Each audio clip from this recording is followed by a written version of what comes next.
السلام علیکم ورحمۃ اللہ وبرکاتہ نحمده ونصلی علی رسوله الکریم اما بعد اعوذ باللہ من الشیطان الرجیم بسم اللہ الرحمن الرحیم وإنک لعلی خلق عظیم وقال النبی صلی اللہ علیہ وسلم لو ان فاطمة بنت محمد صدقت لقطعت یدها متفق علیہ۔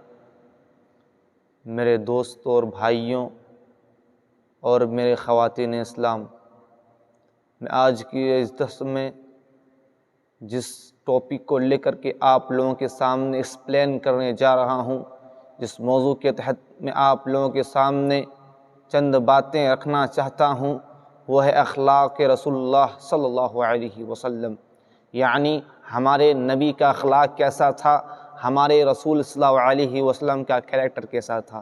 میرے دوستوں اور بھائیوں، آج اگر ہم حالات حاضرہ پر نگاہ ڈالتے ہیں تو ہمیں نظر آتا ہے کہ انسانوں سے اخلاق و کردار، ہمدردی و رواداری، رحمت و شفقت، حیا و شرم مٹتی ہوئی نظر آ رہی ہے۔ آج انسانوں کے دشمن بن چکے ہیں۔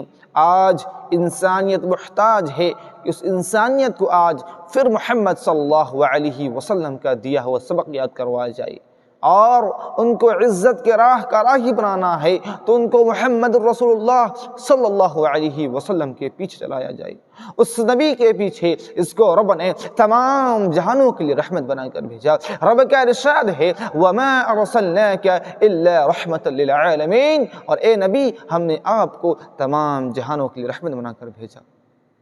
میرے دوستوں اور بھائیوں، نبی کریم صلی اللہ علیہ وسلم کے اخلاق کو اللہ رب العالمین نے قرآن مجید کے اندر عظیم کہا ہے۔ رب کا ارشاد ہے وَإِنَّكَ لَعَلَىٰ خُلُقٍ عَظِيمٍ، اور اے نبی آپ کا اخلاق، آپ اونچے اخلاق پر فائز ہیں۔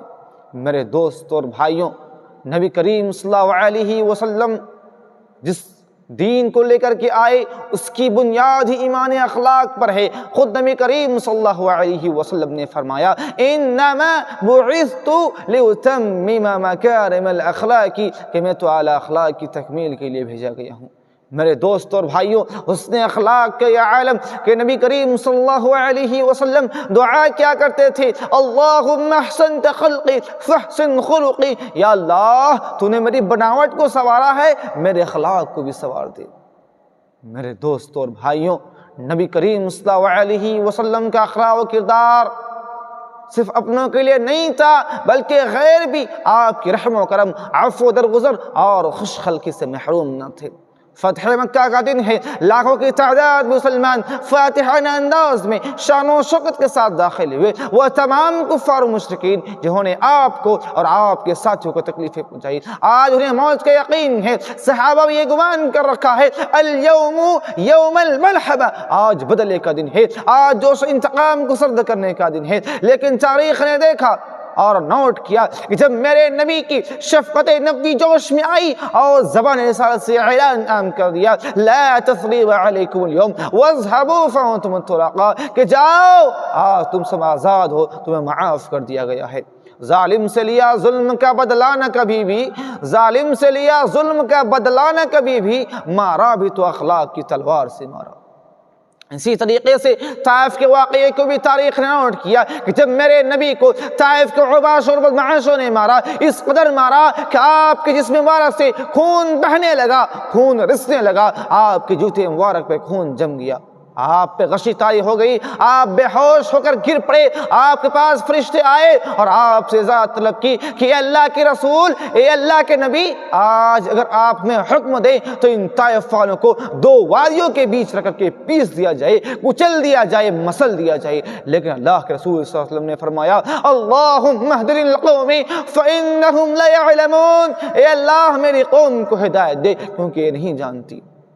نبی کریم صلی اللہ علیہ وسلم کے عدل و انصاف کی بات کریں تو وہ عدل کہ آپ صلی اللہ علیہ وسلم نے اپنے لخت جگر، اپنے نور نظر حضرت فاطمہ رضی اللہ عنہا کے بارے میں بیان فرمایا لو ان فاطمة بنت محمد سرقت لقطعت يدها، کہ اگر میری بیٹی فاطمہ بنت محمد بھی چوری کرے تو عدل کا تقاضا ہے کہ میں اس کا ہاتھ کاٹ دوں گا۔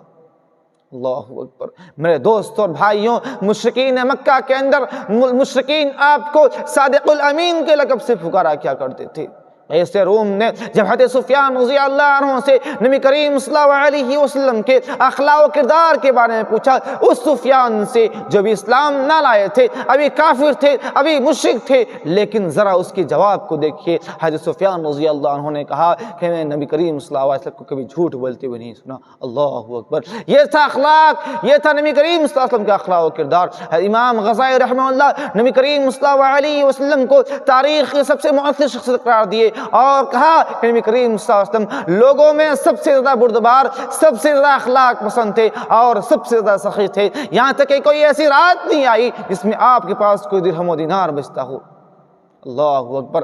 مگر افسوس، اتنی ساری اخلاق و خوبیوں کے باوجود آج کچھ غیر مسلم جو نبی کریم صلی اللہ علیہ وسلم کے سیرت سے دور، نبی کریم صلی اللہ علیہ وسلم کے سوانح حیات کے مطالعے سے دور، ظاہر بے قسمیں کے لوگ نبی کریم صلی اللہ علیہ وسلم کے اخلاق پر کیچڑ اچھالتے ہیں، نبی کریم صلی اللہ علیہ وسلم کو بے ادب اور بد اخلاق کہتے ہیں، نبی کریم صلی اللہ علیہ وسلم پر گالیاں رستے ہیں، گالیاں دیتے ہیں، کیونکہ وہ نبی کریم صلی اللہ علیہ وسلم کے سیرت سے دور، نبی کریم صلی اللہ علیہ وسلم کے سوانح حیات کے مطالعے سے دور۔ مگر جنہوں نے سیرت رسول کا مطالعہ کیا، آج وہ کہنے پر مجبور ہو گئے ہیں کہ نبی سے بڑھ کر اخلاق مند کوئی نہیں، نبی سے بڑھ کر عدل و انصاف کرنے والا کوئی نہیں۔ میرے دوست اور بھائیوں، مائیکل ہارٹ نے کہا، نبی کریم صلی اللہ علیہ وسلم کے بارے میں کہا کہ نبی کریم صلی اللہ علیہ وسلم کا زندگی کا ہر پہلو انسانی مساوات اور ہمدردی کا اعلیٰ مثال پیش کرتا ہے۔ آپ نے نہ صرف الفاظ بلکہ عمل سے بھی انسان کو سکھایا کہ کیسے جینا ہے۔ برنارڈ شاہ نے کہا کہ نبی کریم صلی اللہ علیہ وسلم جیسے انسان آج اس دنیا کی حکمرانی کرے تو اس دنیا کے تمام مسائل کو حل کر سکتا ہے اور اسے امن سکون کا گہوارہ بنا سکتا ہے۔ میرے دوست اور بھائیوں، اب انہی چند باتوں میں اپنے درس کو ختم کرنا چاہتا ہوں۔ آخر میں اللہ رب العالمین سے دعا کرتا ہوں، یا اللہ تو ہم تمام مسلمانوں کو، یا اللہ ہم تمام مسلمانوں کو، ہم تمام ماں و بہنوں کو اپنے اندر، اپنے سینے کے اندر، اپنے دلوں کے اندر اور اپنے کریکٹر کے اندر اپنے کریکٹر کو سدھارنے کی توفیق عطا فرمائے۔ نبی کریم صلی اللہ علیہ وسلم سے اخلاق و کردار اپنے اندر اپنانے کی توفیق عطا فرمائے۔ آمین۔ وآخر دعوانا الحمد للہ رب العالمین، والسلام علیکم ورحمۃ اللہ وبرکاتہ۔